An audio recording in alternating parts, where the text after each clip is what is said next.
স্ত্রী সঙ্গ তার জন্য কিন্তু এইসব সময়গুলোকে বিচার করা উচিত। কিছু তিথি মুহূর্ত আছে, এগুলোকে পরিত্যাগ করা উচিত। খুব মন দিয়ে শুনবে কিন্তু।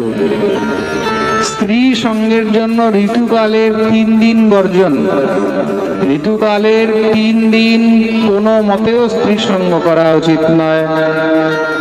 যদি নারী গর্ভবতী আছে, গর্ভবতী অবস্থায় স্ত্রী সঙ্গ করা উচিত নয়, তাতে মহাপাপ হয়।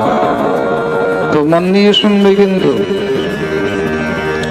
সংক্রান্তির দিন, অমাবস্যার দিন এবং ব্রত উপবাসের দিন, সন্ধ্যাকাল, এইসব দিনগুলোকে স্ত্রী সঙ্গের জন্য একদম বর্জিত বলা হয়েছে, বর্জন করা উচিত। প্রেম সে বলো। আর কেউ যদি কামান্ধ হয়ে যায় তখন তাকে তার কিন্তু ফল ভোগ করতে। প্রেম সে বলো। এই প্রকার ভগবান তার উদ্ধার করে পৃথিবীকে অর্পণ করলেন। পৃথিবীর মধ্যে মনুষ্যদের মহারাজ বসবাস আরম্ভ হলো।